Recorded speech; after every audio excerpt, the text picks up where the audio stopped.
Buonasera, buonasera, chers amis, j'espère que vous vous portez bien. Voilà, on va pas perdre de temps. Le pouvoir de l'amour nous accompagne et le petit oracle grimoire de magie pour compléter. On y va les amis, vous savez, le cœur flamboyant. Allez, on y va. Hop, c'est celle-ci les amis. C'est celle-ci. Créativité, mais que j'aime ça, la créativité les amis, et vous, dites-moi. Vous aimez concevoir de nouvelles idées, innovations et formes d'illumination. Nous allons découvrir ce beau message, d'accord? Vous êtes d'accord avec moi? La caractéristique la plus naturelle d'une âme est la création. En tant qu'être spirituel, vous êtes conditionnellement inspiré par le moi supérieur, l'énergie de la source et le monde de l'esprit, afin de vous exprimer dans la dimension physique. Vous êtes constamment en mode de création, même si vous l'ignorez. Les pensées sont créations et les pensées sont réelles. Et même si chacune de ces pensées ne se manifeste pas physiquement, elles créent néanmoins votre réalité. C'est pourquoi il est si important que vos pensées demeurent nobles. Lorsque vous jugez les autres ou vous-même, cela a pour effet d'amortir votre vibration d'amour. Vos pensées ne vous appartiennent pas uniquement, leur énergie fait partie de la conscience collective. Votre étincelle créative peut enflammer et inspirer l'âme ou l'esprit d'autrui. Lorsque vous bloquez votre créativité, l'expression de votre âme est inachevée. Ce blocage peut se manifester de plusieurs façons, par exemple sous forme de douleur physique, de colère, de dépression, d'anxiété et d'isolement. Ce peut aussi être une impression de vivre une vie insatisfaisante. Souvenez-vous toujours que vous venez de Dieu et que Dieu est créativité.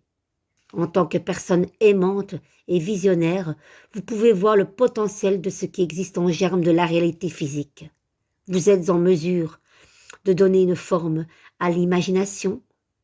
Plus vous vous harmonisez à l'énergie aimante de votre cœur, plus vous êtes réceptif à des idées inspirées qui rapprochent la terre du ciel. J'aime beaucoup évidemment cette carte. Je suis sûre que j'ai affaire à beaucoup d'artisans de création. J'aime beaucoup parce que la créativité permet de nous sortir de beaucoup de choses. Voilà, elle nous permet d'évacuer, d'imaginer, de rêver, peut-être d'un autre monde. Voilà, parce que c'est pas facile pour plein de gens. Il y a une drôle d'énergie aussi. Hein. Vous savez, moi, ici, depuis qu'on a perdu notre ami Albérine, on se dit, mais dans quel monde on est, quoi? On pense aussi des fois connaître les gens, mais on les connaît pas, on se doute de rien, parce qu'ils ne montrent rien. Rien ne soupçonnait que ce bel ami avait tant de mal-être. Et Dieu sait comme on a certainement tous eu des idées euh, sombres, ça c'est certain. Mais voilà, il y a à un moment donné un petit étincelle, on se dit allez hop, parce que s'il n'y a pas que vous qui voulez monter, personne d'autre le fera. Je pense que se laisser aller, se laisser couler, je vais dire en pesant mes mots bien sûr avec délicatesse, c'est plus facile que de remonter la pente. Donc la seule personne qui pouvait le faire, c'est vous. D'accord les amis? Vénus, grâce, des paysages lointains en climat dédaléen. Vénus, aucun ne saurait résister à ta grâce, sans que la facilité ne prenne place. C'est beau, j'aime beaucoup ces petites cartes. Grâce, Vénus.